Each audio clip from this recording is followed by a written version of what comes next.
Well, good evening, everybody. Welcome to our Encinitas City Council meeting. We're excited to have you here today. It is Wednesday, February 16, 2022. May we please have a roll call? Yes, Mayor. Councilmember Hinsey? Here. Councilmember Kranz? Here. Councilmember Lyons? Here. Deputy Mayor Mosca? Here. Mayor Blakespear? Here. Record will show that all members of the City Council are present. Okay, thank you. And the Deputy Mayor is going to lead us in the Pledge of Allegiance. Please join me in the Pledge of Allegiance. Pledge allegiance to the flag of the United States of America and to the republic for which it stands, one nation, under God, indivisible, with liberty and justice for all.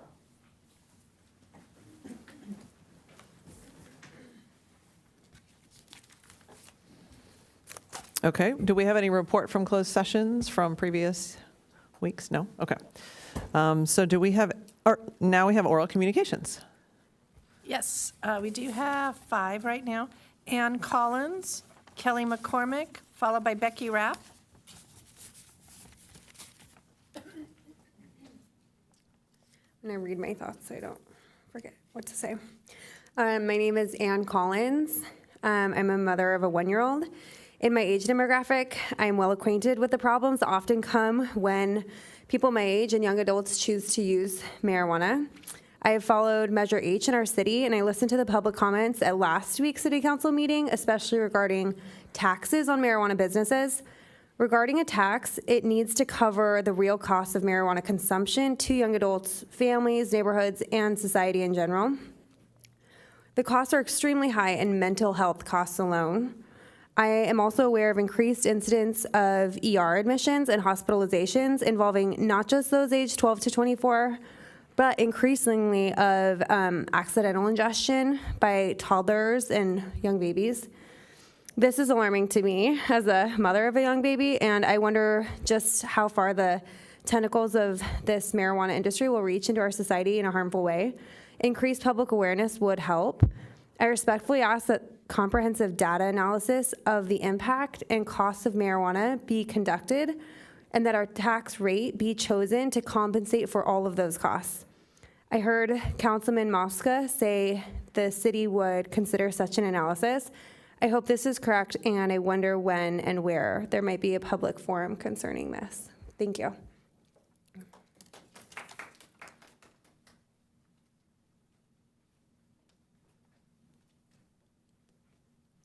Hello, Mayor and Council members. My name's Kelly McCormick. I'm a public health educator, and today, in honor of February being American Heart Health Month, I would like to share some important new research. It is widely known that tobacco use damages the cardiovascular system, but fewer people are aware that marijuana use may significantly increase the risk of a heart attack. In research published by the Canadian Medical Association journal, adults under 45 who consumed marijuana within the last 30 days suffered nearly double the number of heart attacks as those who did not use the drug. This effect was evident whether the marijuana was smoked, vaped, or consumed as an edible. Researchers analyzed data from more than 33,000 adults aged 18 to 44. To explain the reason for this, the study's authors said that marijuana use can create an irregular heart rate.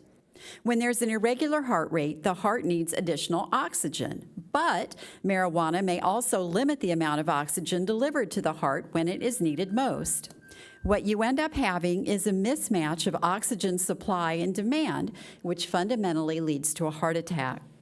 Additionally, the American Heart Association reminds us that marijuana is metabolized through the liver, where it can negatively interact with many cardiovascular medications like blood thinners. The potential harm of marijuana use should not be overlooked by those who wish to foster a healthy heart. Thank you. Next speaker is Becky Rapp, followed by Rhonda Graves, and then Rachel Graves. Good evening. My name is Becky Rapp. I am a parent and a public health educator, and I come here this evening because in Encinitas, we are facing marijuana storefronts. I wanted to share with you some information from ISIC, the International Academy of the Science and Impact of Cannabis. ISIC is an organization of international experts on cannabis who are guided by medicine and science to provide accurate and honest information. At a recent webinar presented on marijuana and the pediatric patient, the doctor explained how the psychosocial screening should be an essential part of the adolescent medical visit because marijuana now surpasses tobacco use for young people in San Diego County. The doctor emphasized it is crucial that parents, health experts, and community members understand the negative effects marijuana use can have on the adolescent.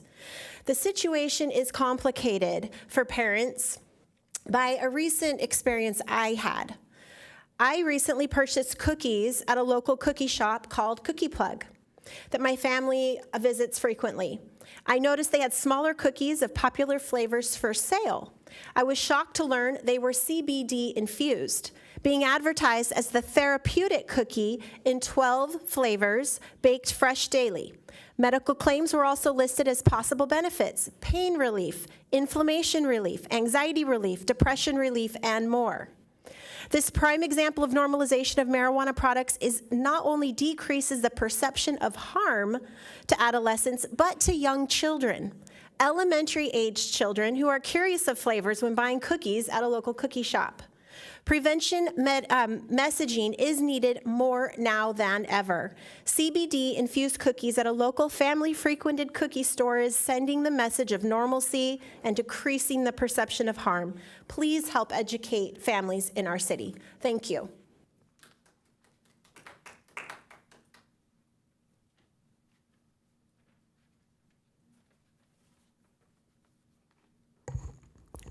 Rhonda Graves, Olevenhain. I attended the Equity Commission meeting last night and left a little confused. Probably half of the meeting was spent discussing the fact that we don't have enough low-income housing for everyone from other areas of San Diego who want to move here. They want our city available to everyone.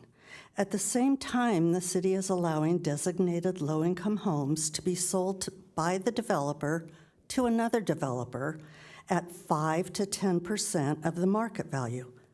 And at the same time that we have a list of over 80 qualified low-income people who want to buy these homes, some of the discussion last night was about letting low-income people know there were homes available. Why put more people on the list if we're not using it? It was decided they want one woman and one minority on every commission, even if they are not qualified. When it comes to the Planning and Traffic Commission, they said, we can teach them.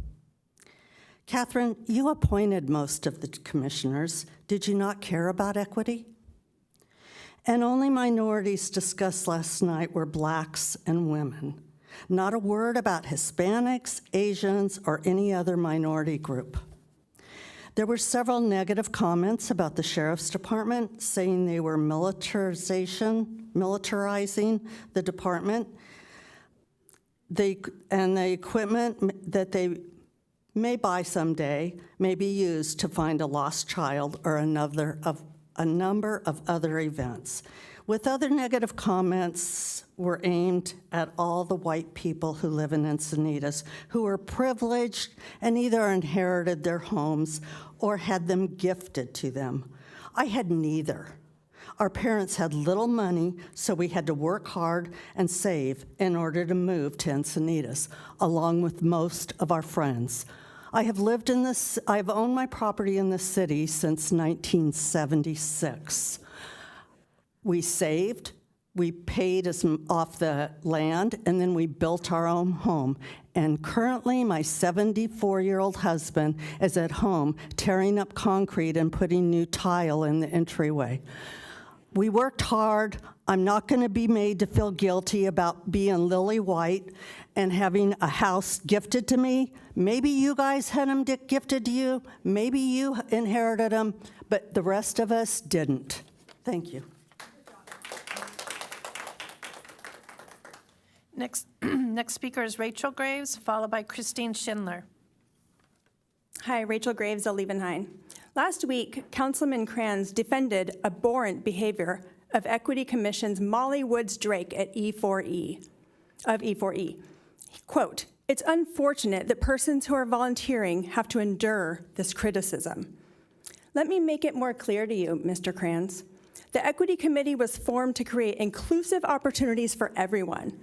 It doesn't exclude veterans, seniors, interracial couples, or disabled people. It doesn't say just newly arrived left-wing Blake Spears supporters. It says everyone. Everyone in this room and every one of our neighbors. So when Molly Woods Drake repeatedly belittles, falsely accuses, and intimidates citizens, she is not being inclusive. Regarding Julie Thunder, she says, quote, "I have zero to gain by sitting down with those sorts of people. It's like telling a woman to go have lunch with their abuser." And to Scott Kent of Leucadia, "I have to give you credit for owning your total a-hole American exceptionalism. Kudos to you for embracing your horridness."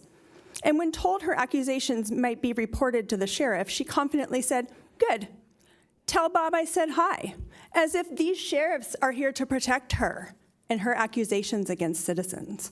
To myself, on Catherine Blake Spears' mayoral Facebook page, she writes, quote, "I hear Idaho and Arizona are great areas for self-interested, out-of-touch people like yourself to move. Being that this town is going to shit, you should just move. Many of us would be happy with your attitude and vote going with you.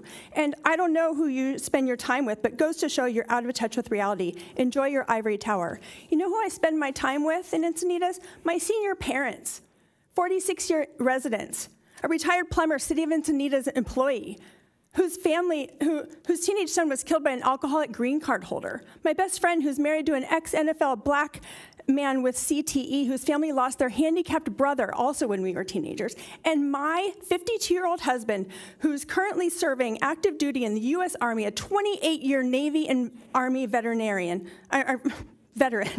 and an incredibly successful, law-abiding, self-made Black American man.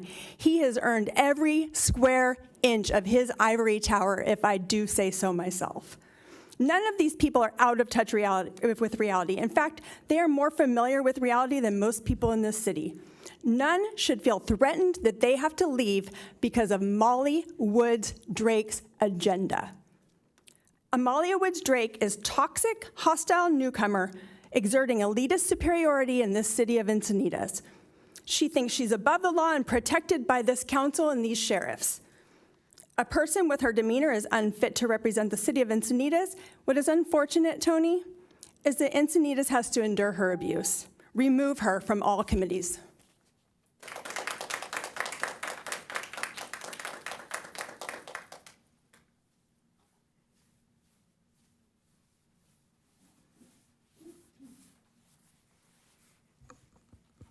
Just waiting for him to bring some slides up.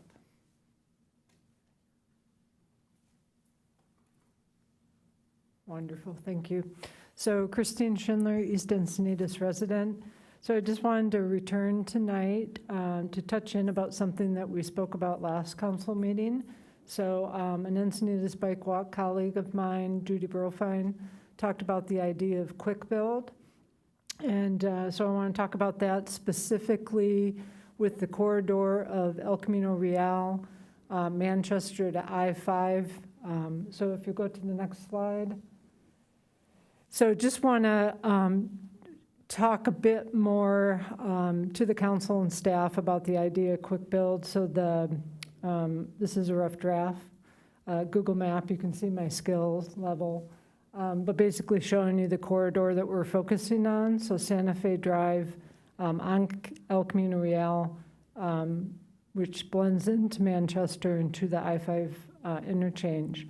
So I think I briefly mentioned last week that because of the Build NCC highway expansion project, we're also getting multi-use infrastructure for bike and walk. This corridor is used a lot already by bikers and walkers. However, it is going to get used even more so as those new connections open up to the beach and to Solana Beach and Cardiff. And so the idea here is to think about improvements that can be made in the more near term instead of looking at a future big, huge project. So I just wanted to acknowledge there has been some great work that happened going the other way, north, because of the Alevinhain Water District work in the city of Encinitas, so kudos for that. Next slide, if you would. So the idea here is to make it a more complete street to service all road users. I'm somewhat preaching to the choir, I realize. So what we're doing, and we as Encinitas Bike Walk, we're reaching out to key stakeholders on this corridor. So there are a lot of churches, schools, residents, and we're talking with them about the idea of doing a quick build, some improvements in the near term for safety and to make it a more useful corridor. Not to slow down, well, to slow down cars, but not to create congestion. So I wanted to make you aware of that. Next slide, if you would. You know, there is need. So there have been some improvements on the corridor, but then there are some areas where there's just a huge gap. The photo shows you where there's 55 mile an hour with no bike lane whatsoever and just an off-road path. So we'll be talking to you more about this, and I appreciate your time. Thank you for being of service to our community. I do think Christine brings up a good point, and I hope that we can look at this in the future, maybe as part of our CIP. We did imagine ATP further south on Manchester, but you know, as her map showed, from Manchester up on South El Camino, there's really nothing up to Santa Fe, and so I think we really do need to close that gap from Santa Fe to Manchester, and then we really do need to work on from Manchester down to the I-5 freeway and connect with Caltrans infrastructure that's being put in, safe bike lanes and safe walking. It's going to be used, as Christine said. Thank you, Christine, for bringing that up. Mayor, that does conclude oral communications. Okay, thank you very much for the oral communications today. Next, we have our consent calendar. Do we have any? There's no changes, excuse me, there are no changes to the posted agenda, and nothing has been pulled from the consent calendar. Okay, I would entertain a motion. So moved. Second. Okay, let's go ahead and vote.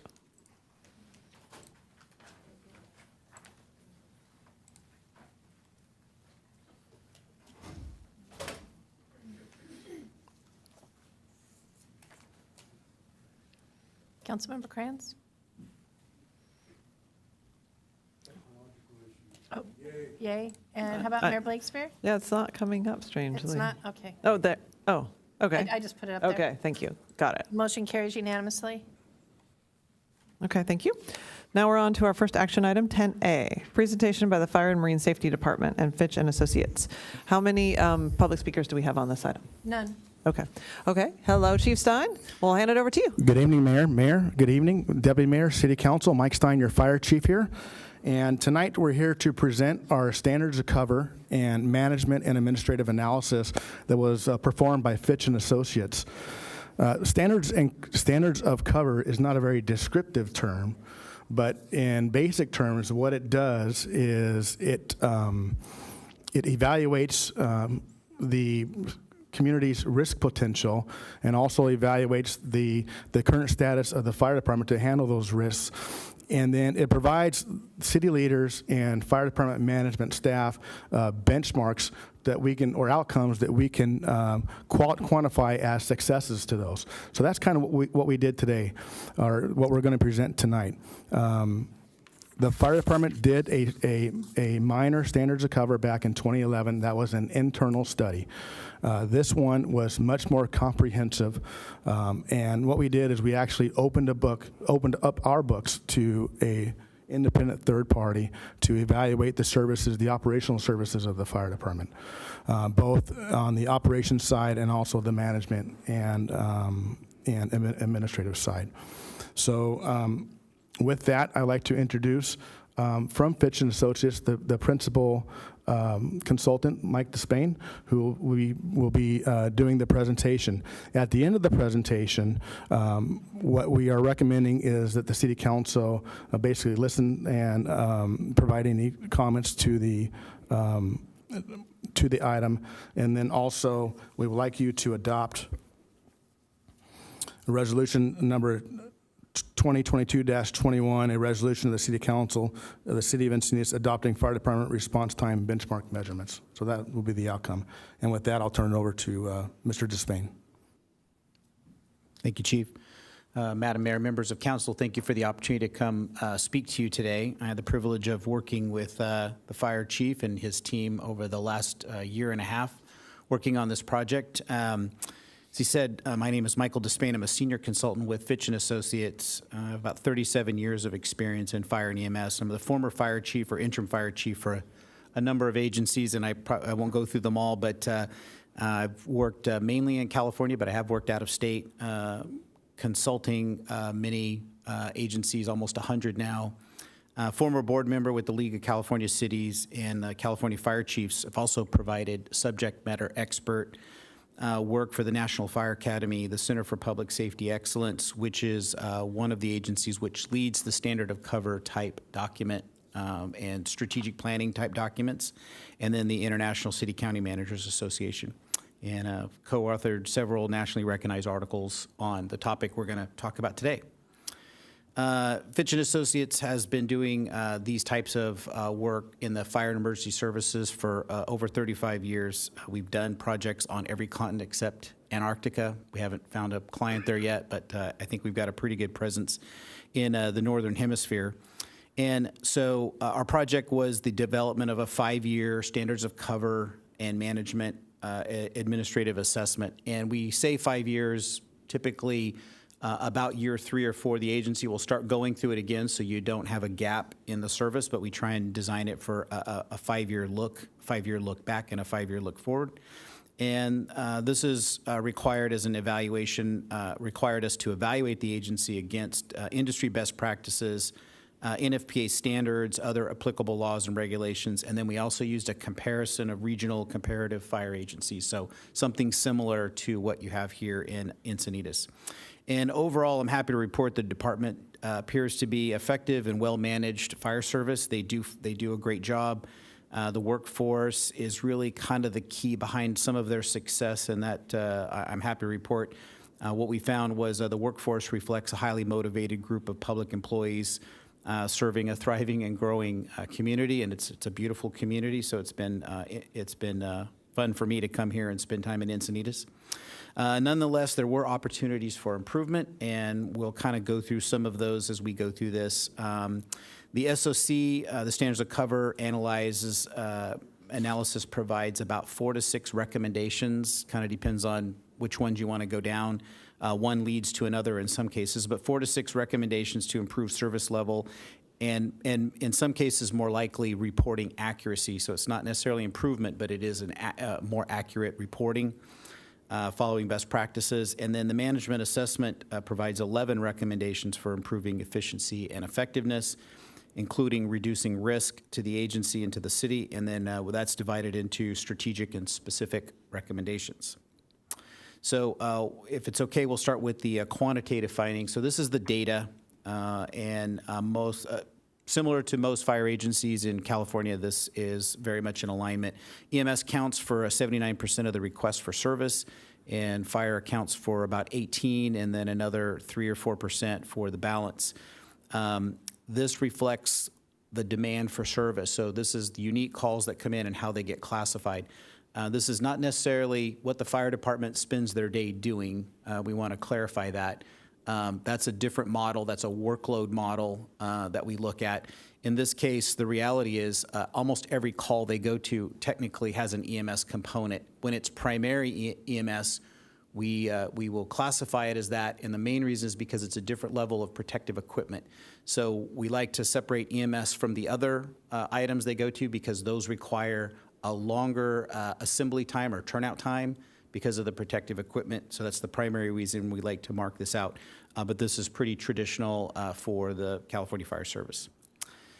This is the data, and this is 5 years worth of historical performance. And this is just kind of simplified into the 90th percentile. So what this means is we take literally thousands and thousands of calls, we analyze them across the spectrum statistically, and what we would explain to this is 9 times out of 10, of all the EMS calls, this is a response time performance for all the fire calls. And we kind of isolate fire and EMS. We concentrate on those just because that's the majority of your call volume.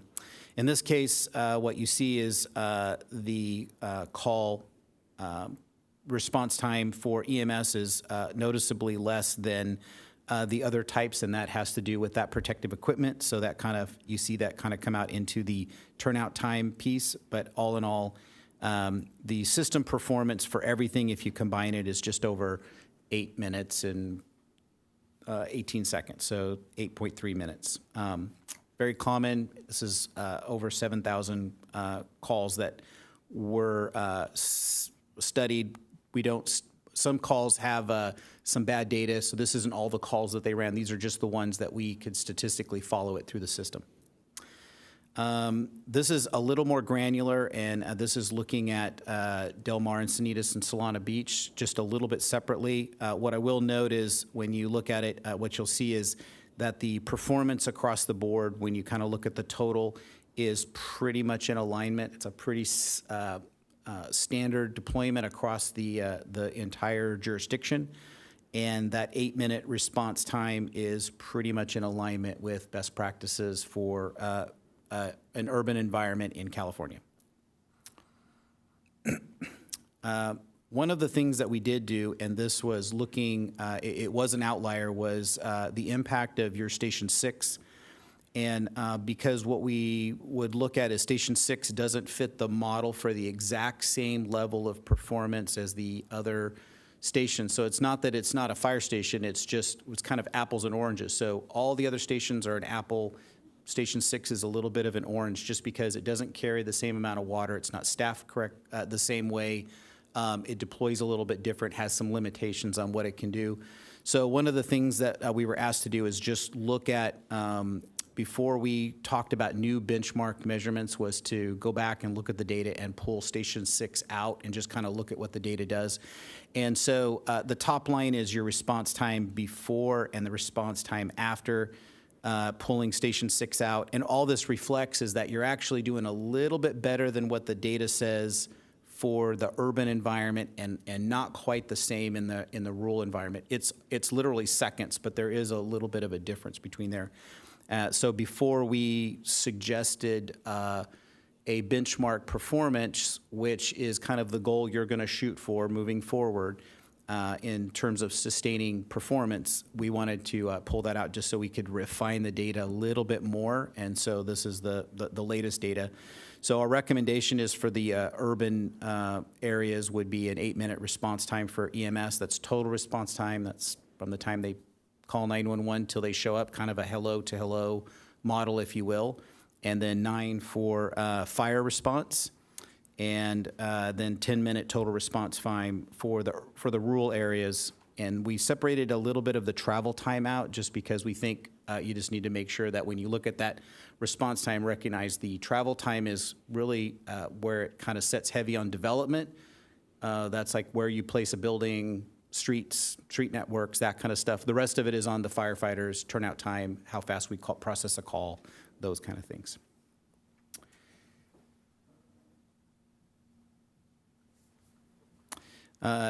These are just heat maps to just show where the majority of the calls were by call type, so fire incidents and EMS incidents, and it really just kind of shows where your concentration of calls are, and of course they're primarily in the urban areas.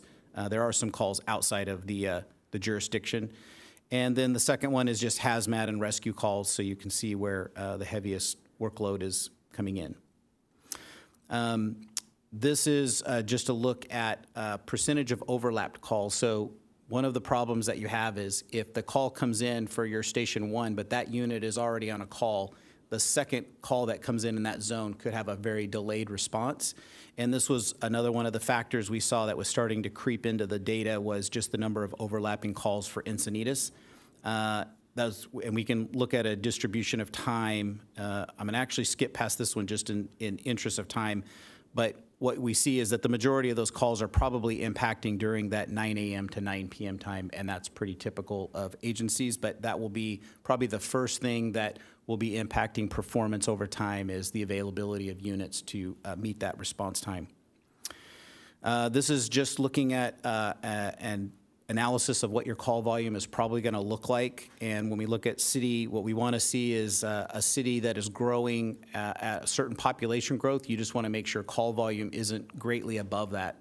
Population growth roughly equates to the ability to pay for services and the demand for service. And we can see that it's a fairly steady growth line. Our best guess is that the call volume will be somewhere around the blue to yellow line.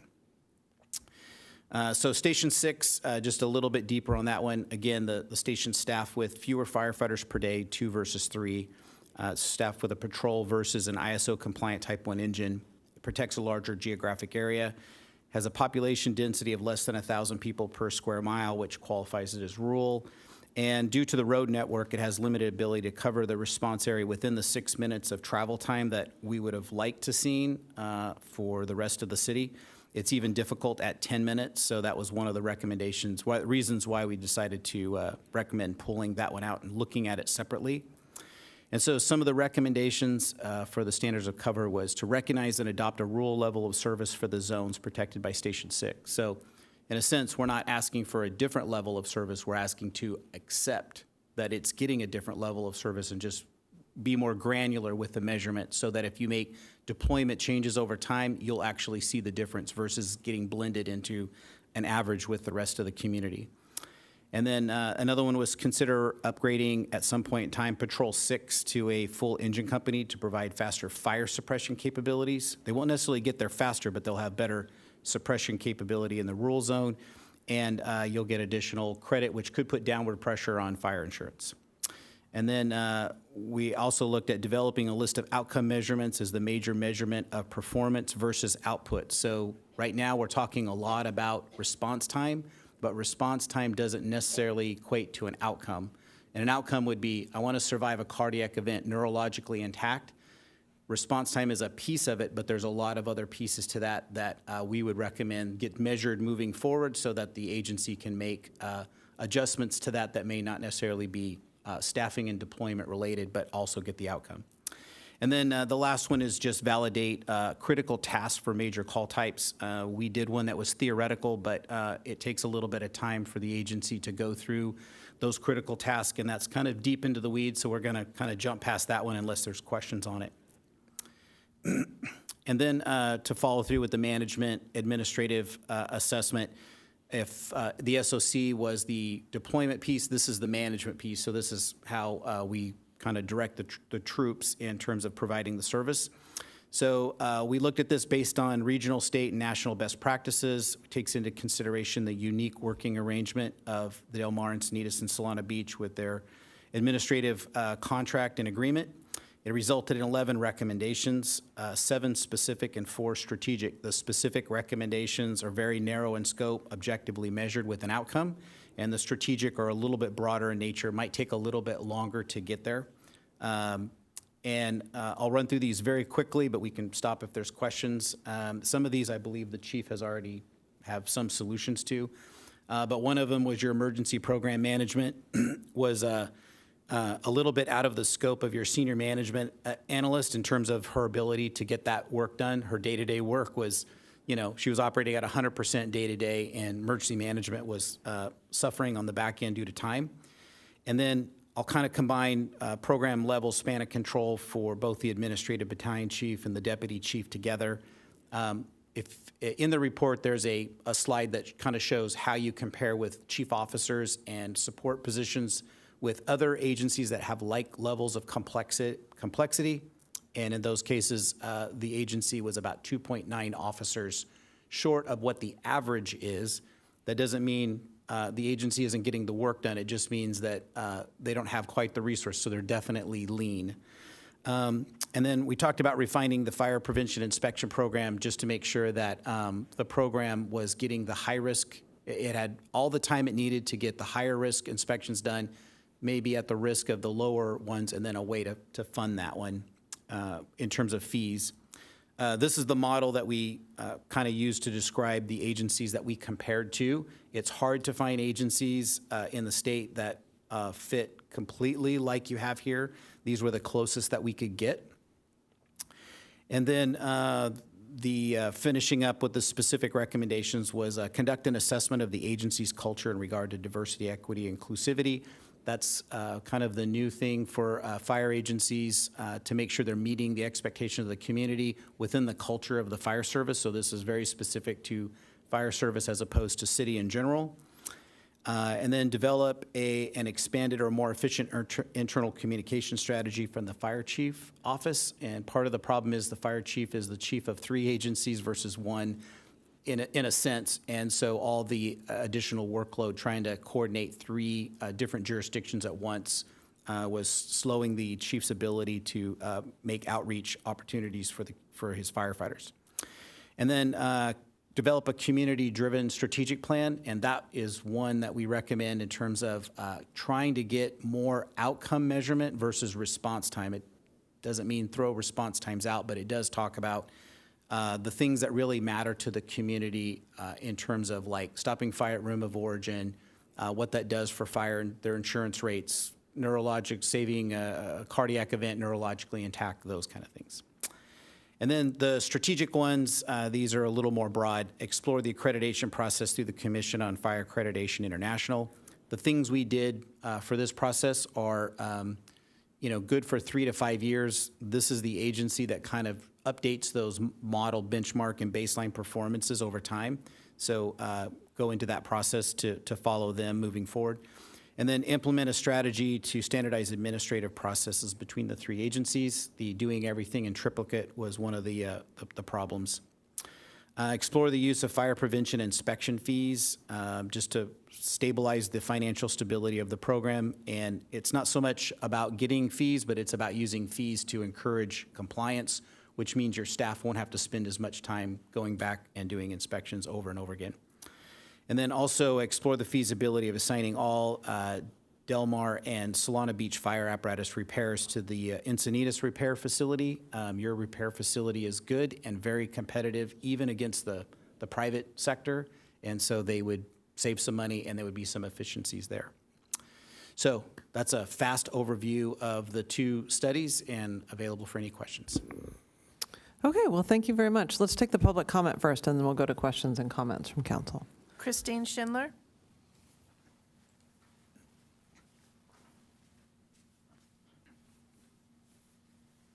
Christine Schindler, East Encinitas. I wasn't going to speak because I didn't want to extend the meeting 3 minutes, and then I thought, oh, come on. So I want to acknowledge and thank. So I am a bike rider. I do fall prevention, and I live in a 55-plus community. And fire response, EMS response is huge. So I really appreciate and have recent direct EMS experience. And I am just a layperson, but I think a 7-minute response time is pretty incredible. I wanted to acknowledge our fire department and the EMS staff and our chief. And I'm also kind of happy to hear that this kind of overview is done. Leucadia Streetscape is what brought me here tonight, but this is really good to know. And I have a card for the fire chief because I've reached out to some of their staff about having first responders involved in our bike safety, particularly when we're talking about teenagers riding e-bikes. And so I'm hoping that he'll put me in touch with the right person because I haven't gotten the right connection yet. So I appreciate having this information, and thank you. Thank you. You're welcome to just hand him the card right now. Chief Stein is right there. And we do, the bike safety courses you do are really useful, Christine, so thank you for leading those. And it's great to have a bike safety course that we can refer to so that when there are schools and community groups that want to do them, we have somebody who's organizing them and running them, and it would be great to have our fire department be part of that. So thank you again for the great presentation. I'll call on the Deputy Mayor. Yes, thank you for your presentation. Thank you for being here again with a different report. Just want to focus on the overlap and just kind of try to understand that a little bit more. What do you mean by overlap? Is that essentially when you get a call in and the engine's deployed, and then you get another call that that puts a demand on that same engine, but it's already out the door. And so then you rely on mutual aid, essentially your municipal partners in the area. Yeah, so when we look at outcomes, and let's just use this for example, there's a couple ways you can survive a cardiac event. You can survive neurologically intact or not. So you could be in a vegetated state. So it's not just about saving the heart, it's about saving the brain. So if that time matters, even though we can take an aggregate time and take thousands of calls and go, here's your average or here's your 90th percentile, for that one person, the problem is when they've called 911, the unit that's supposed to service them is not. And that's why we measure everything at the 90th percentile, because there will be times when the unit is out. But what you want to do is make sure it's not out too often. And that's kind of how often you're rolling the dice. So in this case, it is a little bit of a red flag for the amount of time the units are committed on other incidents or out of position, and that another unit has to come in. It's not always mutual aid. It could be just another Could be another Encinitas. station. So what do you prescribe in terms of trying to alleviate? But you don't alleviate the overlap. You address it by having another asset respond in an acceptable time. Yeah, so there's a couple ways to solve that. One would be, one of the recommendations is to do a strategic plan. And so we look at outcomes more. So it's like this, don't concentrate on just that overlap. Is it impacting outcomes? So if patients are still surviving neurologically intact at a rate higher than the national average, I wouldn't worry about it as much. You're still stopping fires at room of origin. That's the piece that we need to start measuring first. Right. Because otherwise you'll overemphasize firefighters and stations and apparatus when it could be social media, pulse point, bystander CPR, could be sprinklers in your, in buildings that weren't required to put sprinklers in, those kind of things. So when we're looking at response time, we're looking at not just the city of Encinitas, but the entire territory of Solana Beach, Del Mar, and Encinitas together as one territory.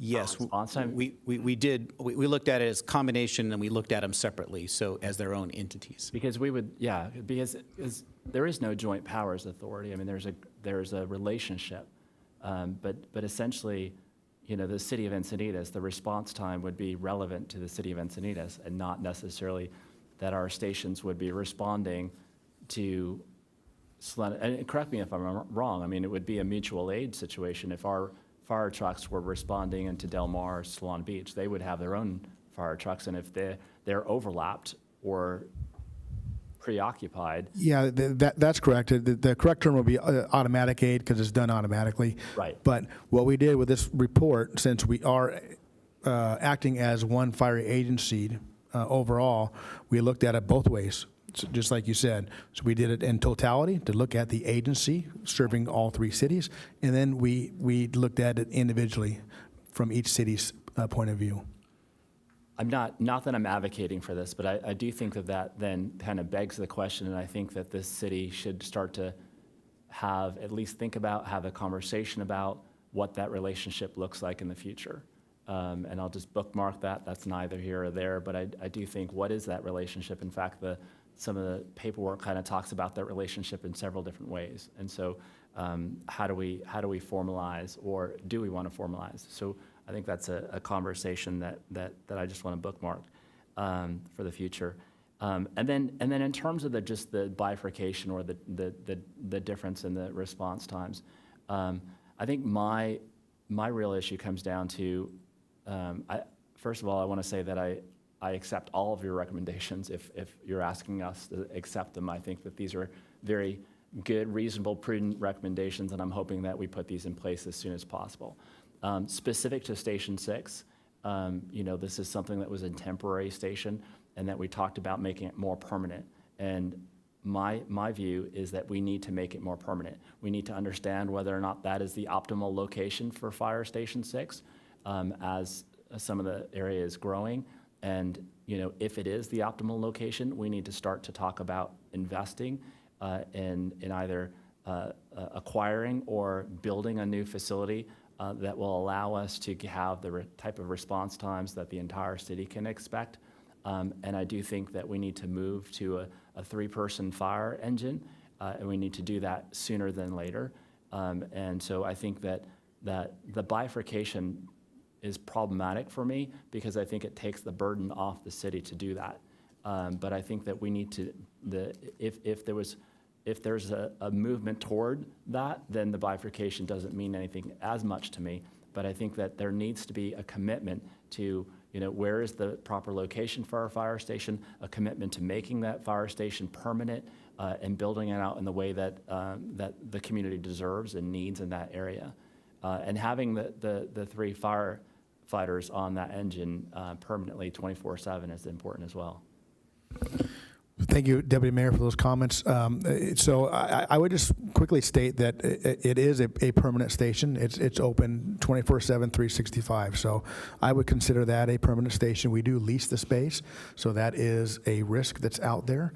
But I do consider it permanent, and I agree with everything that you said. That's a policy and budgetary issue, and we'll probably have more discussions on that moving forward.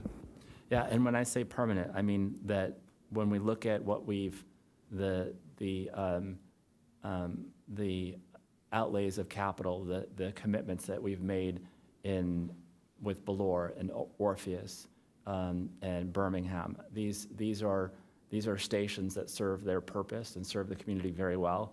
We need that at Fire Station 6. We don't need a lease by lease and whether the landlady says that tomorrow this is not a proper location anymore for you or whatever the mitigating circumstances are. I think it should be acquired. If that is the location, it should be acquired. And we should start to plan for a station that serves the purpose of the community, including having 3 firefighters on a fire engine. And when we're starting to bifurcate the response times, that makes me concerned that about the commitment that we're going to make in terms of permanent fire station owned by the city, built in a way that meets the demands of the community and the number of personnel at the fire station that any other fire station would have. Understood. Thank you. Okay, thank you. Councilmember Lyons. Yes, I wanted to compliment the Fire and Marine Safety Department and Fitch and Associates for doing this study. I think it's good that we have this kind of study to measure how we're doing. It seems like it had been a while since the 2011 one, so it seems like now I'm glad we're doing it. I want to emphasize that. I have a couple questions, and they have to do with the urban versus rural. And was the area in Alevenhagen the only area that qualified as rural based on how you were defining rural for all of the area? It is? Yeah, we did the analysis using census data, so that could be a little dated. I don't know that we had 2021 data when we were doing that. We were using off 2010 data, but yes. Would it be typical for when a city has 2 different defined areas, urban versus rural, would the best practices be to really try to improve whichever of those areas seems to be the slower time to be equal in response time to the other area? It seems that's logical, but I'm wondering if that's typical. Yeah, I think part of the issue is we've got to kind of equate fairness from risk. And so fairness seems like everyone should get the same level of service, but the risk is different to the community. The fire service is there to save lives and property, but it was originally set up to keep conflagration.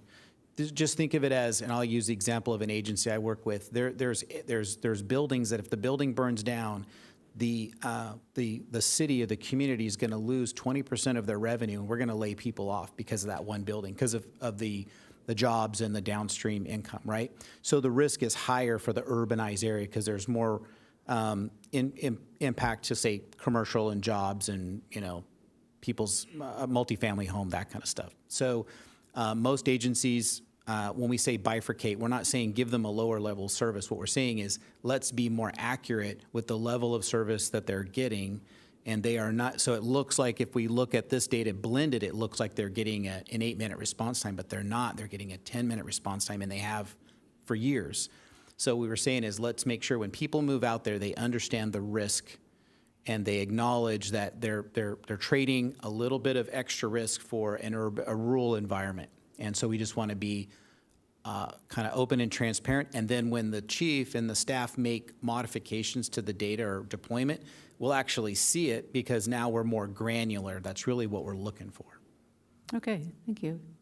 Chief Stein, did you? Yeah, and I'd just like to say, because you talked about improvement. I mean, we want to improve in our response times for every single station, and we're looking for continuous quality improvement, no matter what division that I'm responsible for, whether it be marine safety, fire prevention, or fire operations. So, we're going to be doing that. We're going to be taking this report, looking at the recommendations we can implement very quickly, and then plan for the ones that will need some more capital and some more resources at a later date.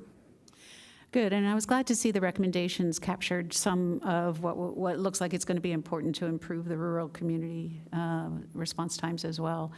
By adopting and approving this document, we are also then setting in place the need to move forward on the recommendations. Is that true, Chief Stein? We're acknowledging that. Yes, we'll be. If the recommendation would be to adopt the response time standards, and then we'll be measuring ourselves against that on a monthly basis. And also, would we be acknowledging that the recommendations listed in the document are recommendations that we will put resources to and focus on as far as improving? Yeah, yes. With me being the fire chief and Pam and the city manager, we'll make sure that we are moving forward with those recommendations. Okay, thank you. Thank you. Councilmember Krantz? Yes, thanks. And I appreciate the work that went into this, and it's very interesting to see, my recollection of the conversation out in Olivenhain about Station 6 and the response times, 10 to 12 years ago.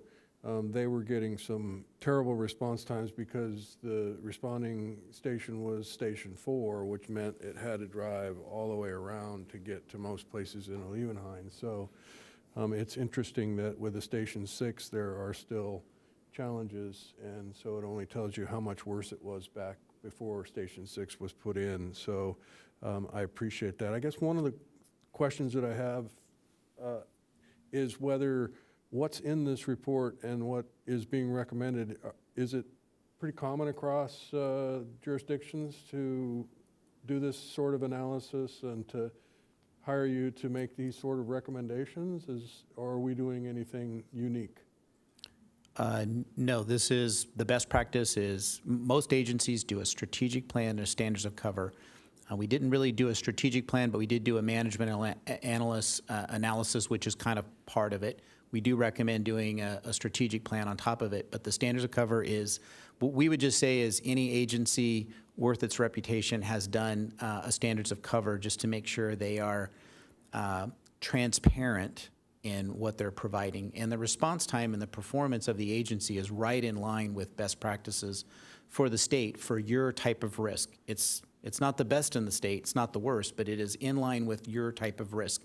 LA City has a different risk than Encinitas does, but it is in alignment with the risk that you have. Is there any way to pull up page 135 of your report, which is page 147 of the staff report? Page 135? 135 of the report, yes.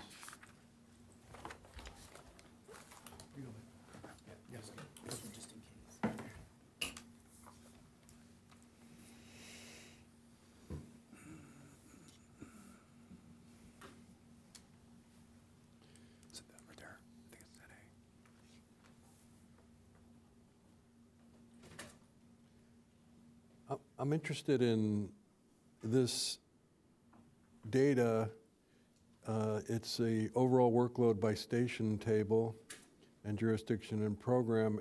Am I understanding correctly that stations 1, 2, and 3 are very similar in the number of responses that they make? So that first column, number of responses made by units assigned to station, is?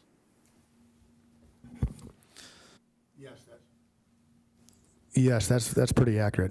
So, and Station 4 is of the 1 through 5, is the fewest number of responses. Can you attribute that difference between 5 and 4 to anything in particular? that's going to be where your calls are coming in. So the heat map, I don't know if I can go back to this map here and show you. And Chief, you can correct me if I'm wrong. This So does map that here. just mean that Village Park just doesn't have as many calls? Because 4 is right there and kind of in the heart of Village Park. You know, council member, it's hard to say because it differs every year. Yeah, I do have the stats for calendar year 21, and just, you know, and I'll read these really quick. For calendar year 21, Station 1 ran 22% of the calls. Station 2 ran 22%. Station 3 ran 16. Station 4 ran 17%. So and then Station 5 ran 18%. So, you know, it varies by percentages every year, but that's kind of where it's at. You know, Station 6 ran 6% of the calls last year. I think one of the things that I remember when I first got in this job, there was a big conversation about station locations and how coverage of stations 1, 2, and 3, you know, being west of the 5, part of their big circle goes out into the ocean, and maybe you'd be better off if it was further inland and blah, blah, blah. It seems like there's fairly equal response to incidents. The other thing that I would love to be able to do is separate out those calls that are due to automobile accidents in the I-5 corridor, because I think our first responders carry a particular burden because of the presence of Interstate 5. And there had been talk at one point of trying to recover some costs. I know some jurisdictions recover costs through insurance companies because of response to emergencies. You mentioned Pulse Point. I have Pulse Point on my phone, and I've got it set up to alert me when there's an automobile accident. And I'm kind of shocked at just how frequently it's an I-5 situation. There are other locations throughout the city that are fairly common, but this response to traffic collisions and medical calls are, I think, a conversation that will need to be advanced in terms of what kind of equipment we're responding with and that sort of thing. Medical, what is it, 80%? You know, responding with a ladder truck to a medical call does seem a tad bit illogical, but, you know, I get that's the equipment that they have at the station, and if it's their turn to go out, that's what they're going to respond with. But, you know, this question about, you know, our participation in CSA 17 and the allocation of ambulances as part of that, you know, these are all, I think, very important conversations that we need to have as well. So I appreciate all the effort that went into this, and it's very helpful, I think, from a policymaker's point of view to be able to see the data represented in this way. So thanks. You're welcome, and I can get you data on the I-5 motor vehicle accidents. Before I call on Councilmember Hinsey, can I just jump in with a quick comment, because it's related to what Councilmember Kranz was just talking about. So, and I know you maybe you hear this all the time, but I just feel that I need to say this, that several weeks ago I was trying to travel south on the 5, and the freeway was completely closed except for one lane because there had been some major crash. It was in the middle of the day, and I drove both by it and then picked up my dad where he lives in a facility and drove him back to his medical appointment, and it took me hours. And it was one of those things where I was so angry when I was watching what was happening on the other side of the freeway, that there were so many firefighters and fire trucks and people standing around just chatting, and you know, the freeway was like so backed up that I just really want to make sure we always remember that the public needs to be served expeditiously. And I know that there's a full investigation to do, but it seemed like it was spread out over multiple lanes unnecessarily, and it could have been narrowed. And our fire department, I think, was there. I think I saw on the back of the truck or something had it. But it's just really important that we try to get our freeways back to functioning as much as possible. And I know you, as Councilmember Kranz said, you're responding to a lot of things on the 5. So I just think it's important to emphasize that. Yeah, understood. Okay, and I'll call on Councilmember Hinsey. Thank you. So yeah, it was a really comprehensive report, and I'm pleased that we're going to be dialing in our metrics so that we can better create policy around that, whether it's traffic calming devices or just figuring out how to improve our service in certain parts of our city. I'm curious to know if by doing this bifurcation and providing some more data to the public, how would they know about that difference? Because is it only going to live in this report, or do we make some effort to communicate that we've updated this? If you're buying a home out here, do you receive like an updated assessment of risk? And then the second part of my question is, it seems like if we're able to achieve a lot of these great recommendations that you've given us, that we could actually help folks lower their insurance. And so how do we communicate that part too? Would it be up to the homeowner to go out and say, you know, I've been paying close attention and I see that I might be eligible for lower insurance? Well, just to talk about the insurance, so for the last round, it was around 2016. We're actually redoing it now, but we went from a 4 down to a 2, so which would reduce the insurance rates for the city. So that happened back in 2016, 2017.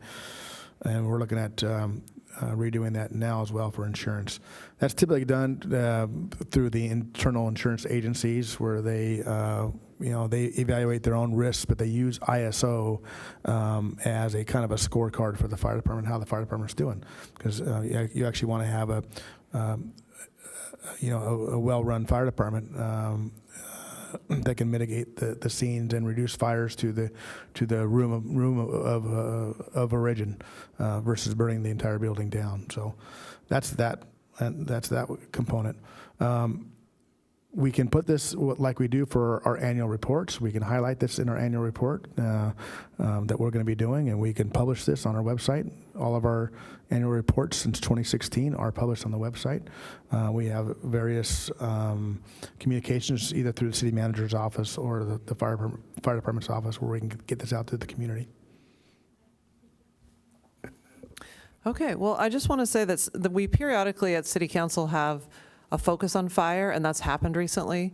And Fitch has done a great job, and our fire chief has done a great job, and everybody. And whenever we go into detail on operations, I'm always impressed by how professional we are and how data-driven and how systemic the analysis is. I mean, it's really, from my perspective as a policymaker, it's exactly what you want. It gives you great confidence in the city and in our safety protocols. So I just really want to recognize that and thank you. And these things come up periodically, and when I was first elected, there was a full analysis of our fire department operations because there was a former fire chief on the city council, and we had a lot of community engagement on that topic, and then it dies down a bit for a while. But with Alevenheim, we've had a lot of focus on our fire department, and I just continue to really have great confidence in us. So thank you so much. I will go ahead and move to adopt the presented resolution 2022-21 response, fire department response time benchmark measurements. Excuse me. Second. I did want to comment on the motion real fast, and that is that I hope that we will put in place as many of the recommendations, Chief, as possible, as quickly as possible. And that there's a commitment to, within the strategic planning, that we're talking about the fire station and any other recommendations that we're not able to carry forward. Here's the concern about the bifurcation. It's not that it's not calling out what already exists. It's not as if we don't know what our response time is. It's when you commingle it with other, you already know this, when you commingle it with other numbers, you put pressure on the city to make sure that the ones that are dragging your numbers down are improved. And by bifurcating it, you don't have that drag anymore. And so I want to see a commitment to improving those areas that were once, before the bifurcation, the lower part of the average and what was dragging it down. And that is advancing the fire services in Alevenheim, Fire Station 6. Thank you. Okay, thank you. Let's go ahead and vote.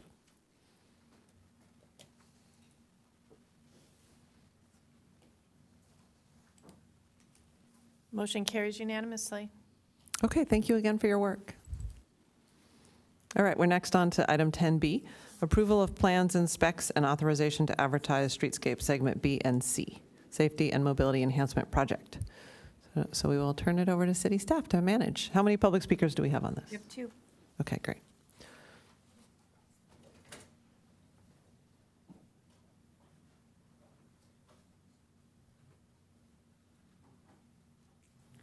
Bear with me while I get the right presentation up.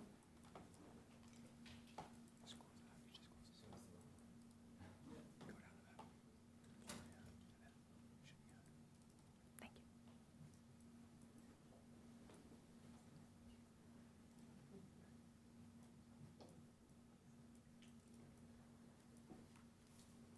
We have a big audience tonight.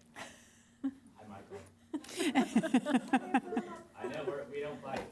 The city manager does, but we don't. This is actually an unusually light attendance for people who come every week. You would know Actually, that. this is how our meetings are always. It's very light, very collegial. We all get along. Please come to work for us. Okay, over to the staff report. Let's move forward. All right. Thank you, Honorable Mayor and City Council members. My name is Jill Bankston. I'm your acting city engineer. I'm here for you to present the segment BC Safety and Mobility Striping Project on our Leucadia Streetscape project. And I'll be back next month with an update on El Portal and the remainder of the Streetscape corridor projects. So this graphic, of course, you've seen before. It's our Leucadia Streetscape entire 2.5-mile corridor. Currently, we have a segment in purple at the bottom of your map that's in construction. From Marchetta to Basel. That started construction last January and will wrap up this late spring. We also have a piece of streetscape that's in design on the west side of the 101 in the north end of the corridor between Jupiter and Bishop's Gate. When this BC segment striping project was initially conceived, we weren't certain on the timing of the Segment C project, so we wanted to make sure that we had a striping project that would cover the entire rest of the corridor. We're making good progress on our Segment C project. Like I said, I'll be back next month with more information, but we expect that one to be able to be ready for construction in early 2023. We split the Segment BC project up into 2 pieces, a southern piece and a northern piece. So the Segment B piece is our base bid for our construction project. And then the Segment C in the north end is our additive alternate. So this will allow City Council to award just Segment B if that's the choice, or to award a contract that's Segments B and C. So the intent of this project is to provide consistent striping through the length of the corridor of the Leucadia Streetscape project. So it'll implement our lane diet, so taking the 101 from 2 lanes in each direction to 1 lane in each direction, and a separate bike lane through the entire corridor. So this is a slide that summarizes our latest progress. We shared the project with our Safety and our Mobility and Traffic Safety Commission just earlier this week. Our design is complete. We're ready to advertise. And we did identify 3 unhealthy trees in the corridor that will be removed and replaced at a 3-to-1 ratio, but that's outside the project. So this next series of pictures are some cross sections of the 101, so you get a sense of what it will look like out there after our project is implemented. So in the north end of the corridor, we've got a lot of room. You can see we've got buffers on both sides of the bike lanes. We have green striped bike lanes, 8-foot parking lane on the west side, 10.5-foot drive lane, and some relatively wide medians. This is a snapshot right at Jupiter. This next one is in just south of Diana. So once you get to Phoebe, heading southbound, we need 2 lanes to provide the stacking space we need for the Leucadia Boulevard intersection. So here you'll see 2 southbound lanes, 1 northbound lane, and this snapshot includes a left turn pocket. So in this spot, you start to see a 5-foot bike lane next to an 8-foot parking lane in the southbound direction. We got some feedback from some of the cycling groups that they were not supportive of this alignment. So one of the modifications we did is we made those bike lanes green to really draw some attention to that bike lane and make it stand out and give some better visibility. So the entire streetscape corridor is 2.5 miles, northbound and southbound. So we have one about half-mile section southbound that would have this condition with the 5-foot green bike lane next to the parking lane. So this gives you a sense of the challenges that we have at the Leucadia Boulevard intersection. In order to free up enough space so that we can get that separate bike lane and the parking lane, we need to cut into the median. So we'll be removing the AC berm that's out there now and reconstructing a new concrete curb between 1 and 4 feet closer to the middle of that median. So that will allow us two 10-foot bike lanes of 5-foot, two 10-foot travel lanes, a 5-foot bike lane, and then your 8-foot parking lane.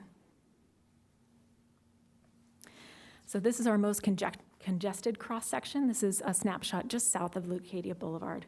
So you can see two 10-foot lanes southbound, two 10-foot lanes northbound, a northbound left turn pocket, a northbound right turn pocket, and then 5-foot green bike lanes in each direction. And then just south of Leucadia, we have a red curb there, so there's just a 7-foot shoulder on the west side.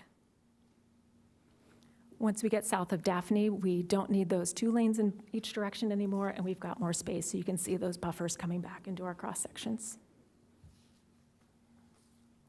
So this is our schedule moving forward. If the council approves our design tonight, we'll go out for bids February through March, open bids in March. We'll evaluate the bid packages, and we expect to come back to council with a construction contract award in April.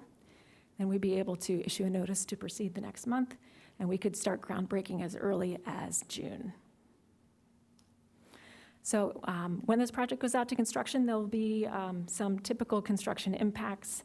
It's mostly a striping project, but with that median work, there will be some noise and some heavy equipment, some detours, some lane closures, but we'll be working with the community to keep them informed and to make sure we have our driveways open. And that concludes my presentation. I'm ready for any questions. Okay, thank you. Let's take the public speakers first. Okay, we have Michael von Neumann and Christine Schindler.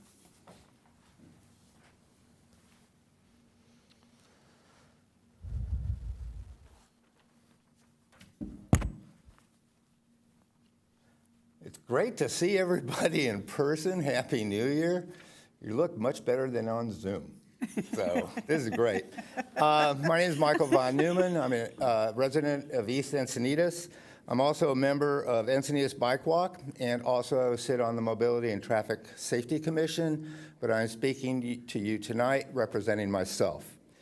I'm in support of most of the proposed plans that show a single travel lane and buffered bike lanes on this stretch. I am concerned, though, about the southbound section between Phoebe and Europa, where 2 vehicle travel lanes will be kept. The 5-foot wide, what some people call a door zone, non-buffered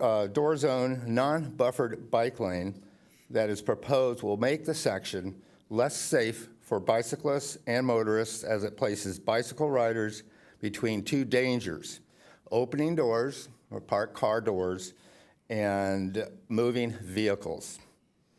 If a cyclist has to swerve out of the bike lane to avoid an opening door, they can be forced in front of a moving vehicle in the number 2 travel lane.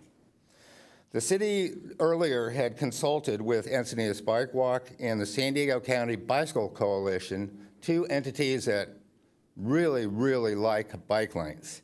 However, both of these entities at the time said that the 5-foot wide door zone bike lane is not as safe as keeping what's there now, which is sharrows. The current situation with sharrow markings and bicycles may use full lane signage is safer. They help to increase the driver awareness that slower traffic, including bicycles, is ahead and may use the lane.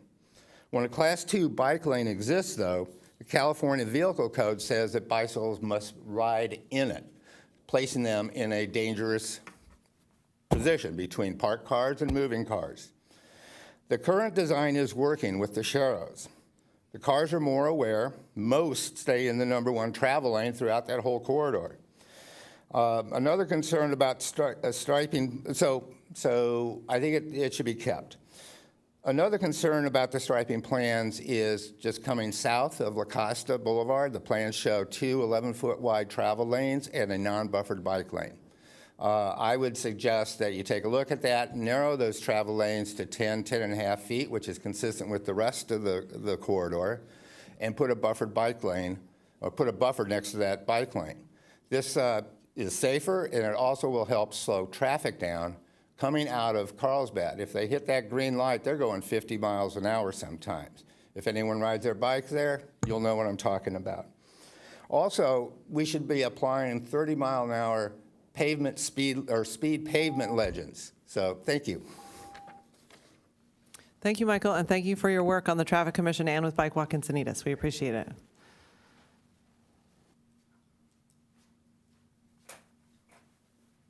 So Christine Schindler, East Encinitas.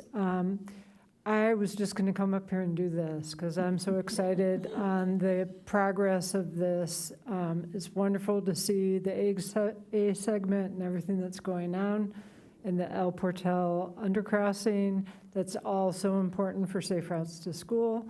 So I want to acknowledge Joel Bankston, other staffers that have been working on this and moving it forward for us. It's so incredible to actually see plans under construction and being implemented.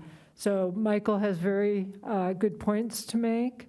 However, I'm just looking at high level and I'm just so excited about this all. And I just want to continue to cheer you on. So thank you. Thank you, Christine.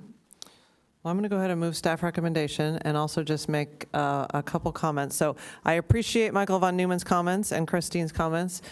I still continue to feel that if we want to create mode shift, so people moving out of their cars onto bicycles and walking, we need to provide infrastructure that makes them feel safe. And I think a protected bike lane is the best, barrier protected.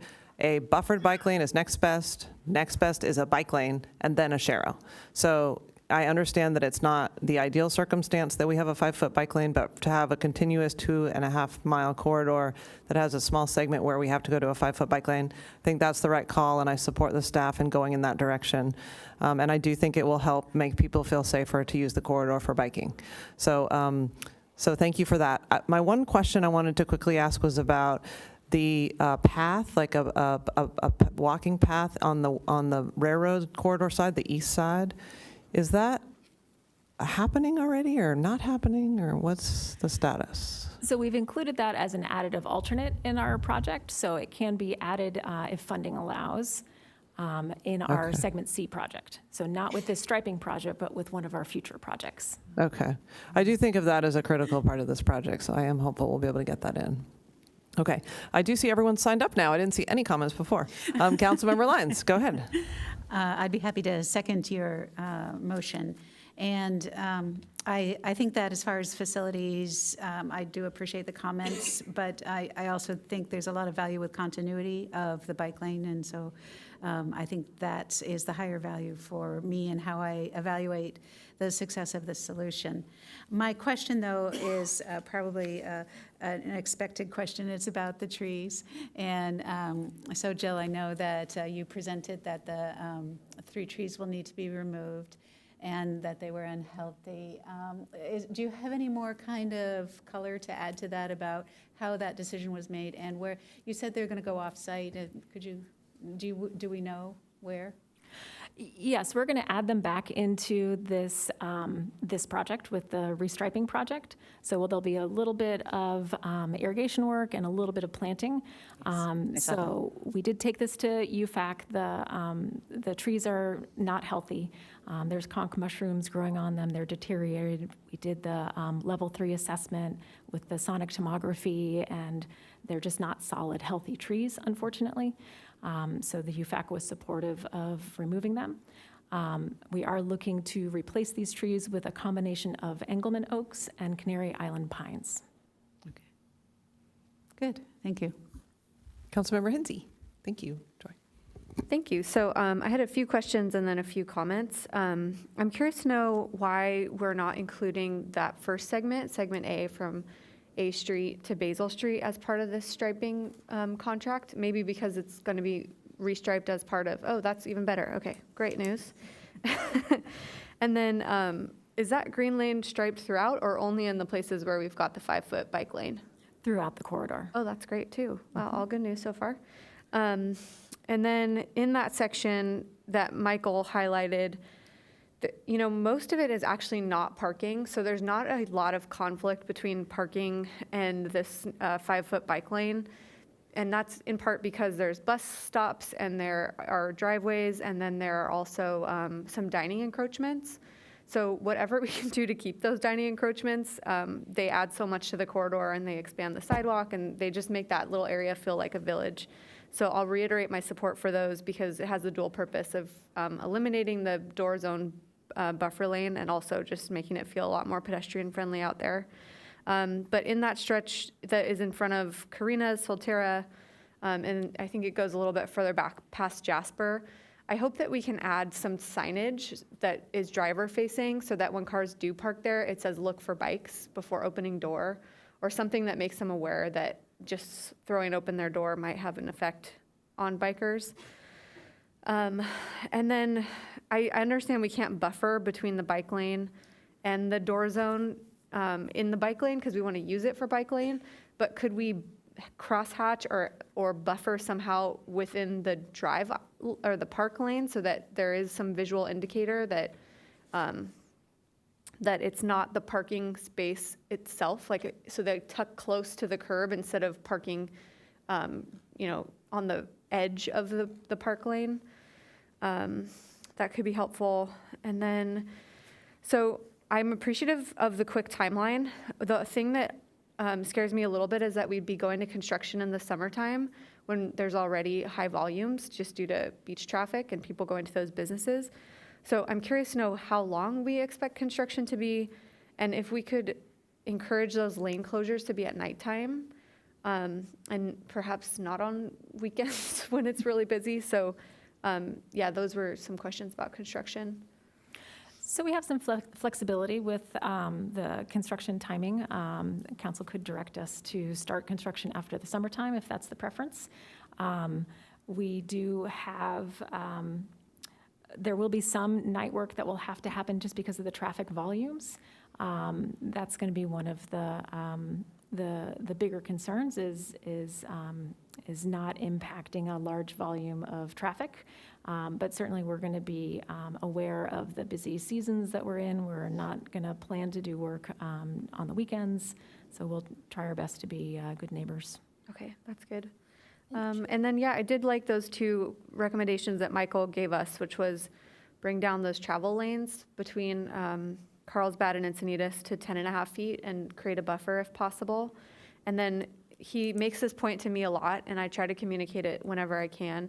But between Solana Beach and Encinitas, between Encinitas and Carlsbad, we have much lower speeds than they do, and it's just crossing the border where all of a sudden it can go from 45 miles to 30 miles. And so Michael's suggestion is everywhere in the city where we have the opportunity to put these speed legends down on the pavement to show folks right away who are entering our city that we have lower speeds here, that would be a great time to do it. And that's all I've got. Thank you so much. Thank you. And so I just want to follow up on my council member Hinsey's comment really quick that I do not think we should move this June schedule if at all possible, because there's never a good time. Then it's holidays, then there's some other project happening, and so I understand that there might be a summer conflict, but I still think if we can break ground as soon as possible, it's better. We should work with the businesses, of course, and do everything we can to accommodate them, but I don't think we should push the timeline if we can help it.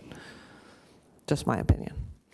I do agree with that. And usually June is a good month to do construction because it's so gloomy that there aren't a lot of people here. So let's hope for that. Exactly. Councilmember Krantz. Yes, thank you. Appreciate the presentation, the work that's gone into this.